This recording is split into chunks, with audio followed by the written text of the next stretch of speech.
Talking about the fact that a lot of the children of the Katrina tragedy are becoming very ill with various illnesses like anemia, mental disturbances, various health-related issues as well.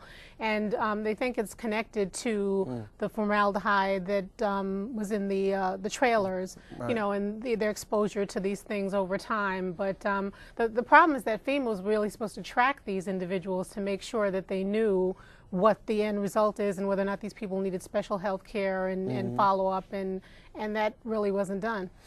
I wondered to myself, Mark, when you look at a situation like that, which you have total devastation of a particular city, and you have people that are displaced, the first thing, wouldn't you want to have mental health people coming in to deal with, especially with young people, with children, to help them cope with a situation when you lost your home?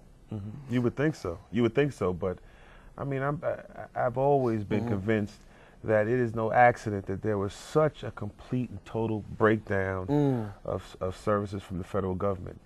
And I'm not a conspiracy theorist, generally speaking, but the reality of the situation is that there were people who were left there to die. There were people that were abandoned by government. There were people who the government failed to rescue. There were people who, after the water subsided somewhat, were displaced, lost their homes, etc., refused, denied the opportunity to even come back to their homes. And now, just the next, logical step is that as a result of the situation there, we have some young people who are in danger, who are in physical danger, medical danger. They may lose their lives, etc.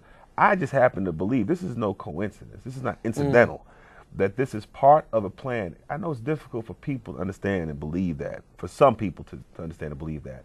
But just look at the chain of events and how dramatically government has failed, and how severe it has been for those people who've been displaced from that region. It's no excuse for it.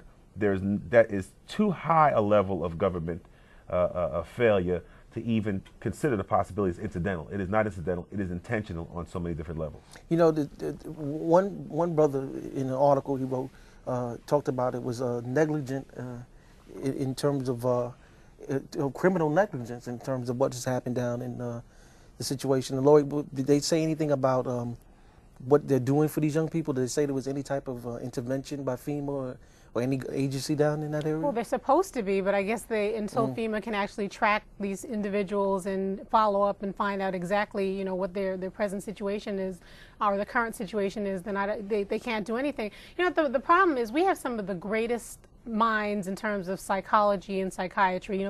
They're major studies in our country, and we've done enough research to know what happens to people after trauma. Even with Dr. Larry, when she went into the whole thing about post-traumatic slave syndrome, and she talked about the stresses, the different degrees of stresses that individuals go through when, if you hear a shot, then you have a little bit of a start, but you're not as bad as the person who's sitting next to the person who got shot, and then the person who got shot, all of these different stages of as you get closer and closer to the trauma and the tragedy.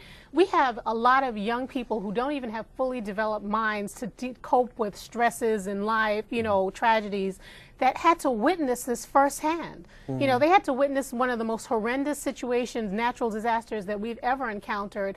And the mere fact that they're not following up with these individuals means that not only do you have the children suffer in terms of their childhood, but again, you're going to have children who grow up with mental disturbances that are going to manifest themselves in various ways. Well, and the thing I think is very interesting about it is that people are, there's some people that send me email and they keep talking about, why do you stay on this Katrina issue? There's other people that were, well, Katrina is not just New Orleans. I talk a lot about New Orleans. We've talked about last week about Mississippi, and we talked about other, Texas also and some of the storms.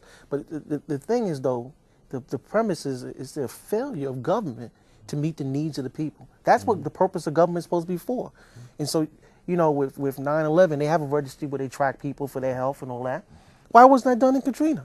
I will never, and I really don't understand how people cannot understand the passion, and the manner in which we speak about Katrina. Because for me, what Katrina was, in my lifetime, the most dramatically depressing situation.